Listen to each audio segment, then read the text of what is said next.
আজকের গল্প রবীন্দ্রনাথ ঠাকুরের কলমে কাবুলিওয়ালা। আমার 5 বছরের মেয়ে মিনি এক মুহূর্ত কথা না বলে থাকতে পারে না। পৃথিবীতে জন্মগ্রহণ করা থেকে কথা বলা শিখতে সে কেবল 1 বছর ব্যয় করেছিল। তারপর থেকে যতক্ষণ সে জেগে থাকে এক মুহূর্ত চুপ করে থাকতে পারে না। তার মা অনেক সময় ধমক দিয়ে তার মুখ বন্ধ করে দেয়, কিন্তু আমি তা পারি না। মিনি চুপ করে থাকলে এতটাই অস্বাভাবিক লাগে যে আমি বেশিক্ষণ সহ্য করতে পারি না। এই জন্য আমার সঙ্গে তার কথোপকথনটা বেশ উৎসাহের সাথে চলে। সেদিন সকালে আমার নোভেলের 17তম পরিচ্ছেদে হাত দিয়েছি। এমন সময় মিনি এসে বলল, বাবা, রামদয়াল দারোয়ান কাককে কৌয়া বলছিল, সে কিচ্ছু জানে না। আমি সবে তাকে ভাষার ভেদাভেদ নিয়ে বলতে যাব, তার আগেই সে দ্বিতীয় প্রসঙ্গে চলে গেল। দেখো বাবা, ভোলা বলছিল আকাশে হাতি সুর দিয়ে জল ফেলে, তাই বৃষ্টি হয়।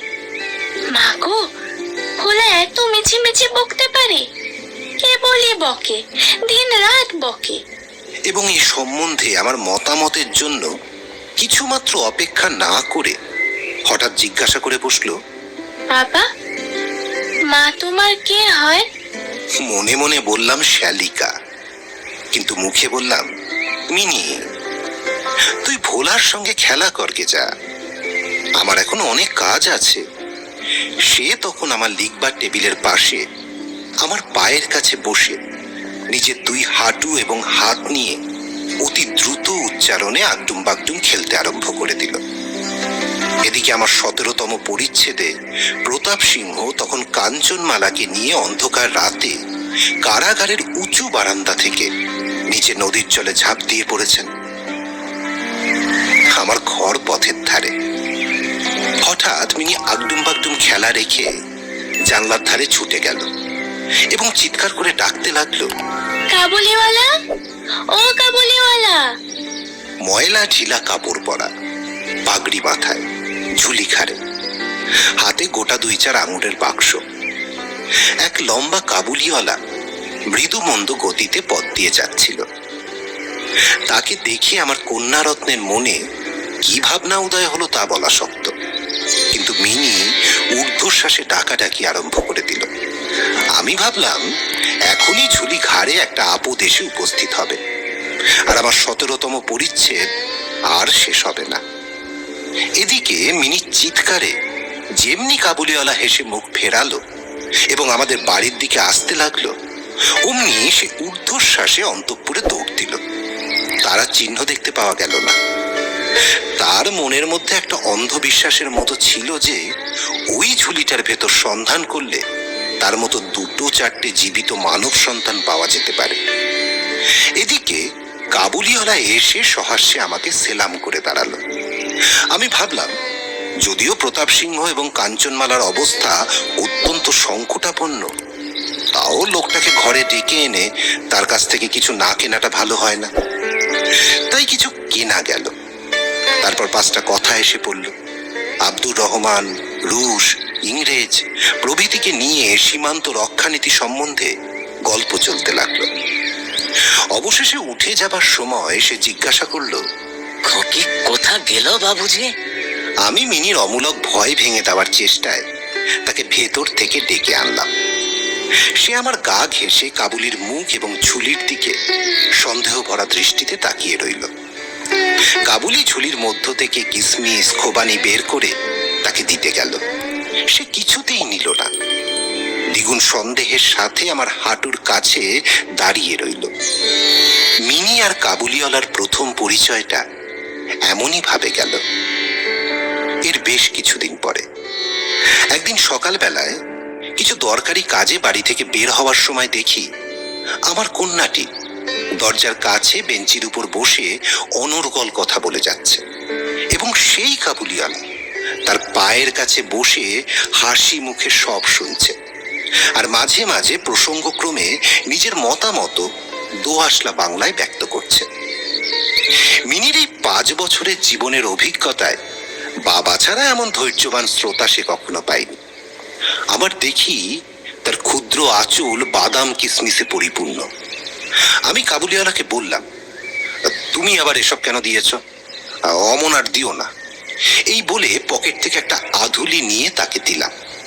সে অসংকোচে আধুলিটা গ্রহণ করে ঝুলিতে পুরল।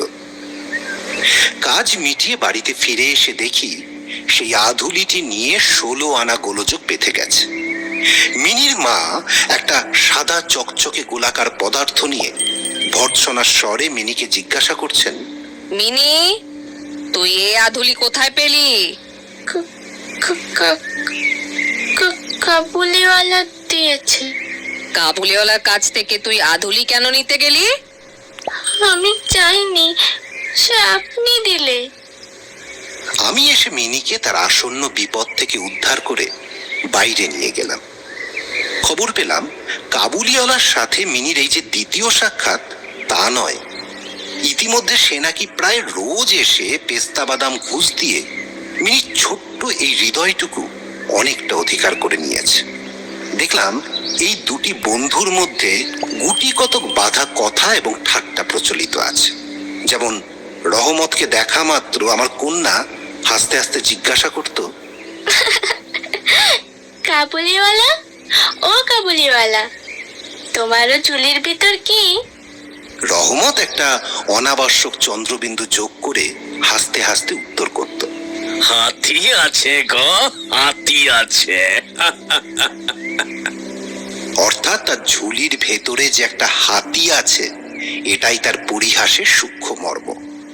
খুব যে বেশি সূক্ষ্ম তা বলা যায় না, তথাপি এই পরিহাসে উভয়ই বেশ একটা কৌতুক অনুভব করত। শরৎকালের সকালে একটি বয়স্ক আর একটি অপ্রাপ্ত বয়স্ক শিশুর সরল হাসি দেখে আমারও বেশ ভালো লাগতো। ওদের মধ্যে আরো একটা কথা প্রচলিত ছিল। রহমত প্রায়শই মিনিকে বলতো, খোকি, তুমি শ্বশুর বাড়ি কখনো যাবে না, আমাকে ছাড়ি কোথাও যাবে না। বাঙালির ঘরের মেয়ে আজন্মকাল শ্বশুরবাড়ি শব্দটার সাথে পরিচিত, কিন্তু আমরা কিছু একেলে ধরনের লোক হওয়াতে শিশু মেয়েকে শ্বশুরবাড়ি সম্বন্ধে সজ্ঞান করে তোলা হয়নি। এজন্য রহমতের অনুরোধটা সে পরিষ্কার বুঝতে পারত না। অথচ কথাটার একটা কোনো জবাব না দিয়ে চুপ করে থাকা নিতান্ত তার স্বভাব বিরুদ্ধ। সে উল্টে জিজ্ঞাসা করত, তুমি শ্বশুর বাড়ি যাবে? রহমত কাল্পনিক শ্বশুরের প্রতি প্রকাণ্ড মোটা ঘুষি দেখিয়ে বলতো, আমি শ্বশুরকে মারবে। এ কথা শুনে মিনি শ্বশুর নামক কোনো এক অপরিচিত জীবের দুরাবস্থা কল্পনা করে অত্যন্ত হাসত। এখন শুভ্র শরৎকাল। প্রাচীনকালে এই সময়ে রাজারা দিগ্বিজয়ে বের হতেন। আমি কলকাতা ছেড়ে কখনো কোথাও যাইনি, কিন্তু সেজন্যই আমার মনটা পৃথিবীময় ঘুরে বেড়ায়। আমি যেন আমার ঘরের কোণে চিরপ্রবাসী। বাইরের পৃথিবীর জন্য আমার সর্বদা মন কেমন করে। একটা বিদেশের নাম শুনলেই অমনি আমার মন ছুটে যায়। তেমনি বিদেশি লোক দেখলে নদী পর্বত অরণ্যের মধ্যে একটা কুটিরের দৃশ্য মনে উদয় হয়। একটা উল্লাসপূর্ণ স্বাধীন জীবনযাত্রার কথা কল্পনায় জেগে ওঠে। এদিকে আবার আমি এমনই উদ্ভিজ প্রকৃতি যে আমার কোনটুকু ছেড়ে একবার বের হতে গেলে মাথায় বজ্রাঘাত হয়। সেজন্য সকালবেলায় আমার ছোট ঘরে টেবিলের সামনে বসে এই কাবুলির সঙ্গে গল্প করে আমার অনেকটা ভ্রমণের কাজ হতো। দুধারে বন্ধুর দুর্গম দগ্ধ রক্তবর্ণ উচ্চ গিরি শ্রেণী, মধ্যে সংকীর্ণ মরুপথ, বোঝাই করা উটের শ্রেণী চলেছে। পাগড়ি পরা বণিক ও পথিকেরা কেউ বা উটের পরে, কেউ বা পদব্রজে, কারো হাতে বর্ষা, কারো হাতে সেকেলে চকমকি ঠোকা বন্দুক। কাবুলি মেঘমন্ত্র স্বরে ভাঙা গলায় স্বদেশের গল্প করত, আর এই ছবি আমার চোখের সামনে দিয়ে চলে যেত। মিনির মা অত্যন্ত শঙ্কিত স্বভাবের লোক। রাস্তায় একটা শব্দ শুনলে তার মনে হয় পৃথিবীর সমস্ত মাতাল আমাদের বাড়িটায় বিশেষ লক্ষ্য করে ছুটে আসছে। এই পৃথিবীটা যে সর্বত্রই চোর, ডাকাত, মাতাল, সাপ, বাঘ, ম্যালেরিয়া, শুয়োপোকা, আরশোলা এবং গোড়ার দ্বারা পরিপূর্ণ, এতদিন পৃথিবীতে বাস করেও সে বিভীষিকা তার মন থেকে দূর হয়ে যায়নি। রহমত কাবুলিওয়ালার সম্বন্ধে তিনি সম্পূর্ণ নিঃসংশয় ছিলেন না। তার প্রতি বিশেষ দৃষ্টি রাখবার জন্য তিনি আমাকে বারবার অনুরোধ করেছিলেন। আমি তার সন্দেহ হেসে উড়িয়ে দেওয়ার চেষ্টা করলে তিনি পর্যায়ক্রমে আমাকে গুটিকতক প্রশ্ন করলেন। আচ্ছা, কখনো কি কারো ছেলে চুরি যায় না? কাবুল দেশে কি দাস ব্যবসা প্রচলিত নেই? আচ্ছা বলো, একজন প্রকাণ্ড কাবুলির পক্ষে একটা ছোট ছেলে চুরি করে নিয়ে যাওয়া একেবারেই কি অসম্ভব? আমাকে মানতে হলো ব্যাপারটা যে অসম্ভব তা নয়, কিন্তু অবিশ্বাস্য। বিশ্বাস করবার শক্তি সকলের সমান নয়, এজন্য আমার স্ত্রীর মনে ভয় রয়ে গেল। কিন্তু তাই বলে বিনা দোষে রহমতকে আমাদের বাড়িতে আসতে নিষেধ করতে পারলাম না। প্রতি বছর মাঘ মাসের মাঝামাঝি রহমত দেশে চলে যায়। এই সময়টা সমস্ত পাওনার টাকা আদায় করবার জন্য সে বড় ব্যস্ত থাকে। বাড়ি বাড়ি তাকে যেতে হয়, কিন্তু তবু একবার মিনিকে সে দেখে যায়। দেখলে সত্যি মনে হয় দুজনের মধ্যে যেন একটা ষড়যন্ত্র চলছে। সকালে যেদিন আসতে পারে না, সেদিন দেখি সন্ধ্যের সময় এসেছে। অন্ধকারে ঘরের কোণে সেই ঢিলে ঢালা জামা পায়জামা পরা সেই ঝোলাঝুলিওয়ালা লম্বা লোকটাকে দেখলে বাস্তবিক হঠাৎ মনের ভেতরে একটা আশঙ্কা উপস্থিত হয়। কিন্তু যখন দেখি আমার ছোট্ট মিনি কাবুলিওয়ালা ও কাবুলিওয়ালা করে হাসতে হাসতে ছুটে আসে। কাবুলিওয়ালা, কাবুলিওয়ালা, কাবুলিওয়ালা, কাবুলিওয়ালা, ও কাবুলিওয়ালা।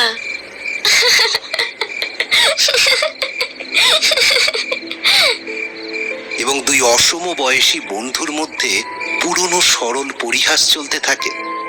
তখন সমস্ত হৃদয় প্রসন্ন হয়ে ওঠে। একদিন সকালে আমার ছোট ঘরে বসে প্রুফশিট সংশোধন করছি।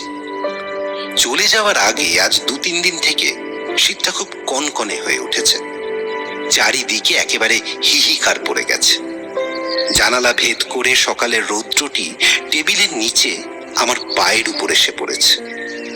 সেই উত্তাপটুকু বেশ মধুর বোধ হচ্ছে। বেলা বোধ করি 8টা হবে।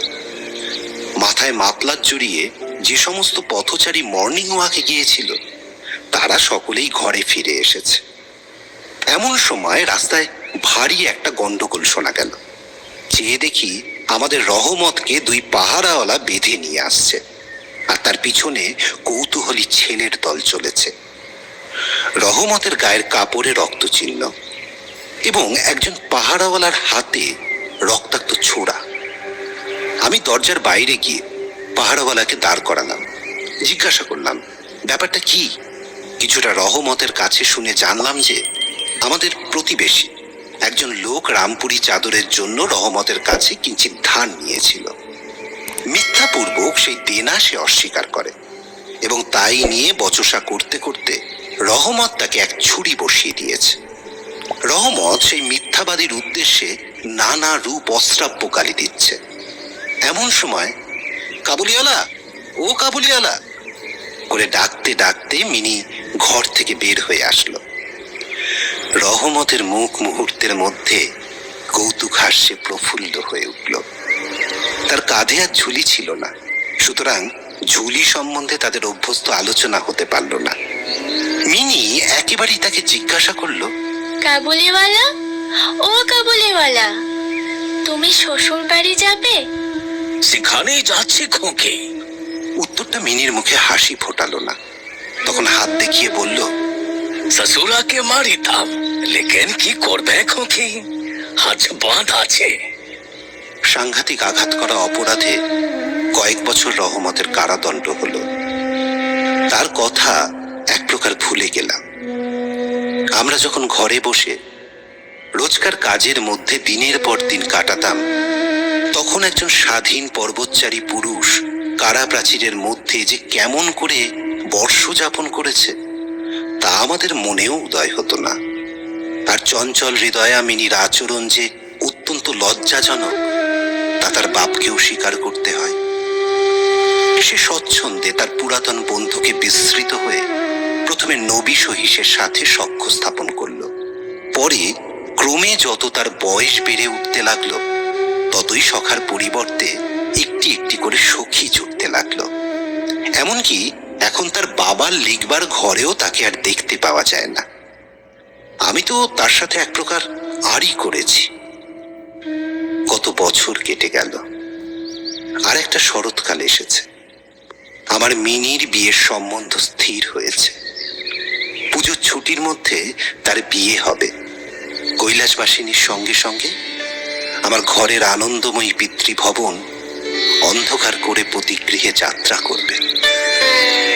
সকালটা অতি সুন্দর হয়ে উদয় হয়েছে। বর্ষার পরে এই শরতের নতুন রৌদ্র যেন সোহাগায় গলানো নির্মল সোনার মতো রং ধরেছে।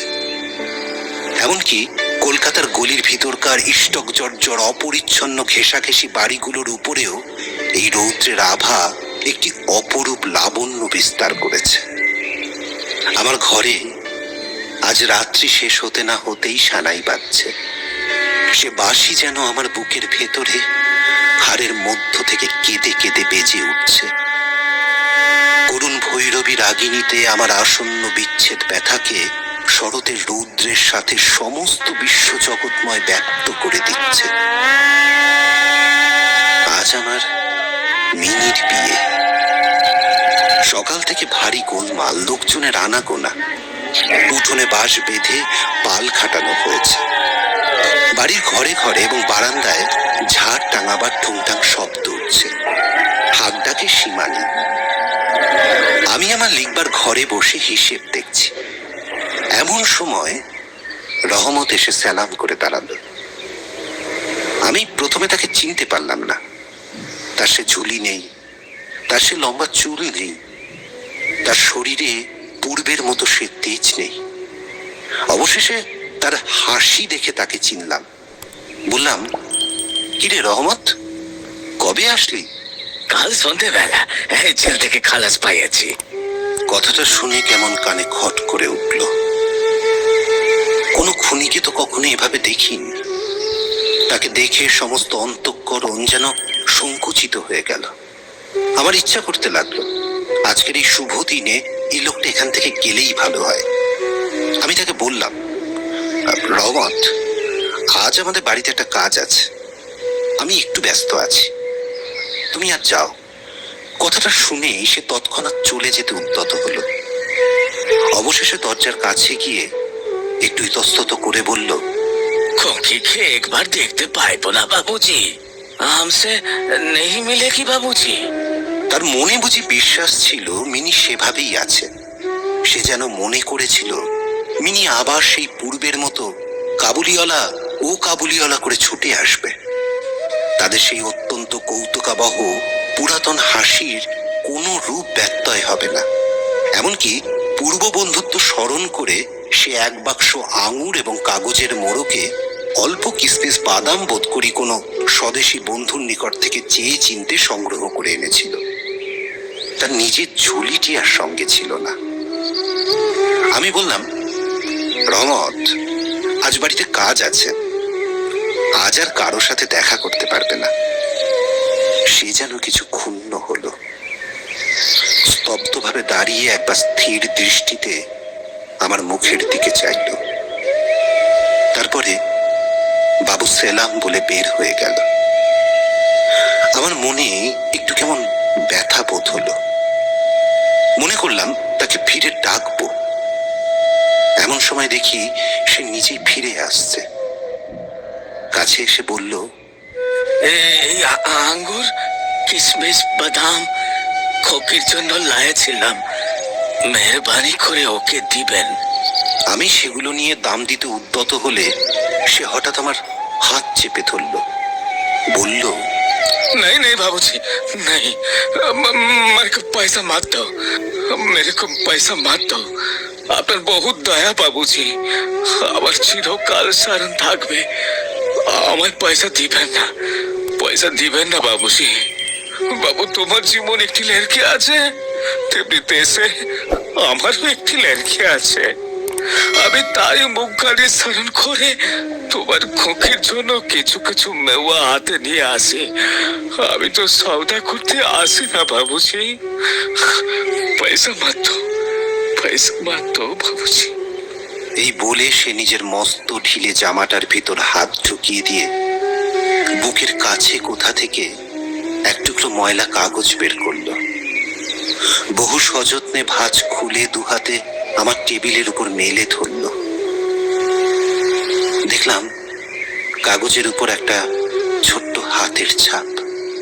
ফটোগ্রাফ নয়, তেলের ছবি নয়, হাতে খানিকটা ভুসো মাখিয়ে কাগজের উপর তার চিহ্ন ধরে নিয়েছে। কন্যার এই স্মরণ চিহ্নটুকু বুকের কাছে নিয়ে রহমত প্রতি বছর কলকাতার রাস্তায় মেওয়া বেচতে আসে, যেন সেই সুকোমল ক্ষুদ্র শিশুর হাতটুকুর স্পর্শখানি তার বিরাট বিরোহী পক্ষের মধ্যে সুধা সঞ্চার করে রাখে। আমার চোখ ছলছল করে আসলো। তখন সে যে একজন কাবুলি মেয়াওয়ালা আর আমি যে একজন বাঙালি সম্ভ্রান্ত বংশীয় তা ভুলে গেলাম।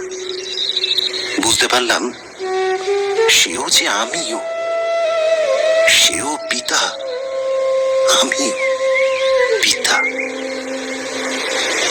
তার পর্বত গৃহবাসিনী ক্ষুদ্র পার্বতীর সেই হস্তচিহ্ন আমারই মিনিকে স্মরণ করিয়ে দিল।